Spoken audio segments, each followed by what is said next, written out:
La persévérance pourrait être un bon qualificatif pour évoquer Michel Bussy, car il en a fallu de la pugnacité à cet écrivain normand pour se faire reconnaître. Des manuscrits refusés, de bons romans qui peinent à faire leur place en librairie comme Mourir sur scène ou Les Naphéens noirs, mais depuis Un avion sans ailes en 2011, quel succès! Au fil de ses publications, Michel Bussy est même entré dans le très prisé classement des 10 auteurs français les plus vendeurs, sans omettre de préciser que ses livres sont aujourd'hui traduits en une trentaine de langues. Mais on aurait tort de résumer Michel Bussy à des chiffres ou à des statistiques, tant l'homme est sympathique, volubile, disponible pour ses lecteurs et surtout efficace dans son écriture.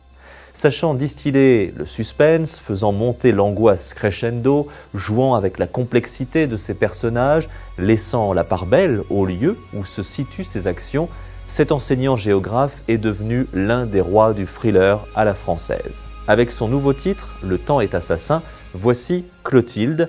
Clotilde qui, à l'été 2016, revient en Corse, là où 27 ans plus tôt, sa vie s'est arrêtée avec la mort de ses parents et de son frère dans un accident de la route. Alors pourquoi Clotilde décide-t-elle de revenir sur les lieux du drame après toutes ces années avec son mari et sa fille? Pourquoi ses papiers d'identité disparaissent-ils? Quelles sont ces ombres furtives qui cherchent à l'effrayer et ces courriers anonymes qui la ramènent toujours à la tragédie de son adolescence?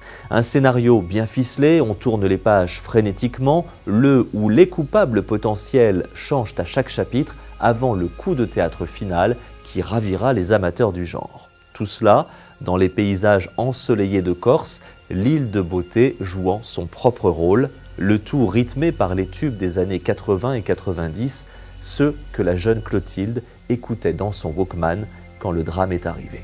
Du thriller comme on l'aime, la maestria de Michel Bussy, c'est son nouveau titre, Le temps est assassin, est publié aux Presses de la Cité.